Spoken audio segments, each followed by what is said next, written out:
What is the hardest work that you remember? What is the most rewarding work that you remember? Was it raising Christian kids into Christian adults? Was it that time you saved up enough money and you bought that new iPad and that new car? Some of you, it could be that hard work that you experience on mission trips, getting a chance to provide people with shelter. You might just be thinking of anything where you knew that in the end something good was going to come out of it. Is that what you think of when we say we'll work till Jesus comes, knowing that one day our work as Christians won't be in vain, but we'll be able to accomplish helping others see God, or helping others in a way that Jesus would? In the end, we know that we will work until Jesus comes and takes the Christians away to heaven. So right now, I want to be looking at the characteristics of a good worker for God. So my question for you tonight is, what kind of worker will you be?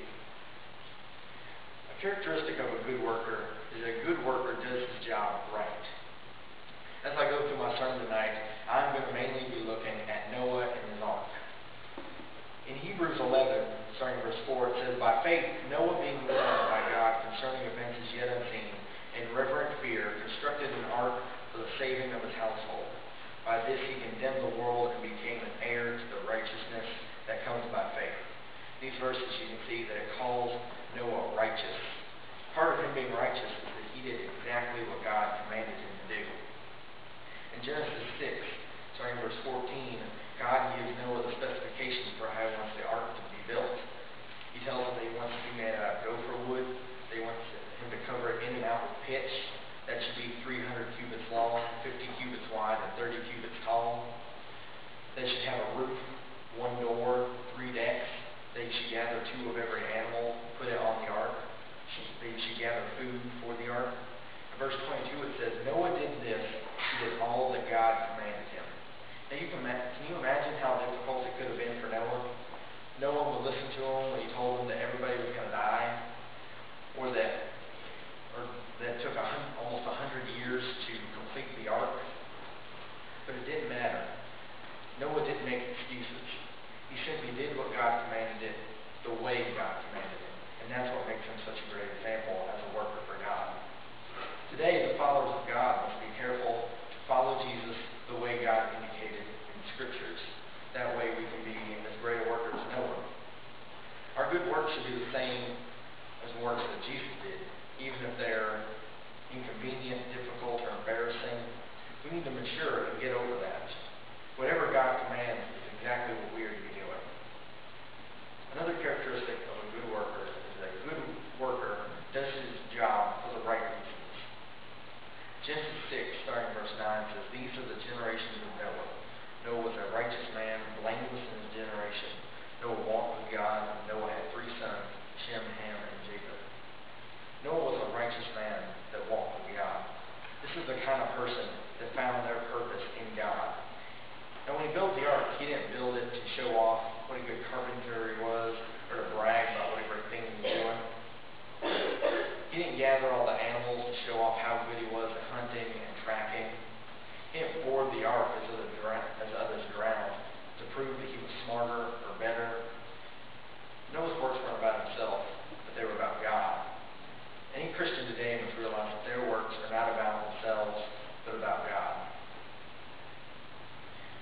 Jesus clarifies our purpose for us, which is found in God, in several places in the book of John. John 4:34, Jesus said to them, "My food is to do the will of him who sent me and to accomplish his work." John 5:30, "I can do nothing on my own. As I hear, I judge, and my judgment is just, because I seek not my own will, but the will of him who sent me." John 6:36, "For I have come down from heaven not to do my own will, but the will of him who sent me." Even Paul talks about this in Colossians 3:23. "Whatever you do, work heartily as for the Lord and not for men." That's the point. Nothing we do as a great worker is for our own glory. Its purpose isn't in impressing men.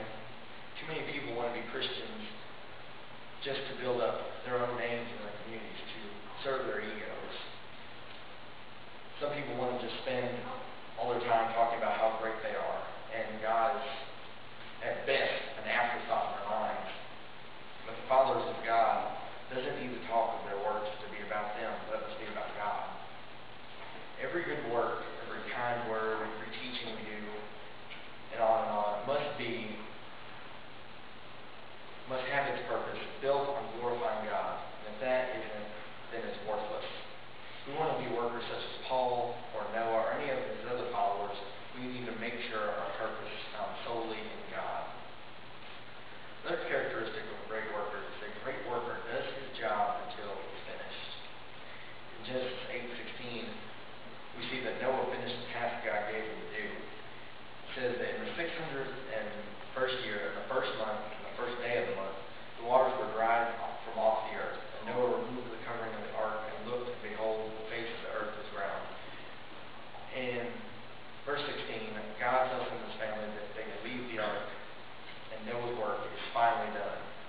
Noah had completed the job God had assigned him after almost more than 100 years of living. Even in that more than 100-year span, it wasn't easy. He still had to build the ark, gather the animals. He still had to try and convince people that they could change their ways. And that shows the kind of work ethic that Noah had. Through all that he did, he didn't falter. He never questioned God.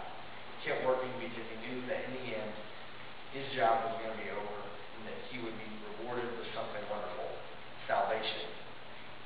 Titus 2, starting in verse 11, says, "For the grace of God has appeared, bringing salvation for all people, training us to renounce ungodliness and worldly passions, to live self-controlled, upright, and godly lives in the present age, waiting for our blessed hope, the appearing of our glory of our great God and Savior Jesus Christ. He gave himself for us to redeem us from all lawlessness and to purify for himself a people for his own possession who are zealous for good works. Declare these things, exhort, rebuke all authority, that let no one disregard you." Just like with Noah, we can be given salvation, but only if we are obedient in our faith. James 2:18 says, "But someone will say, 'You have faith and I have works.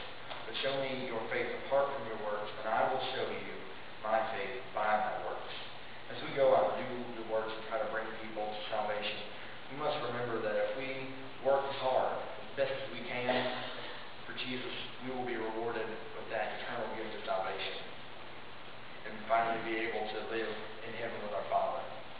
So what kind of worker will you be? As you go through life looking for that day when Jesus comes, keep working. I pray that all of us will be workers for Jesus so we can all receive that great reward of salvation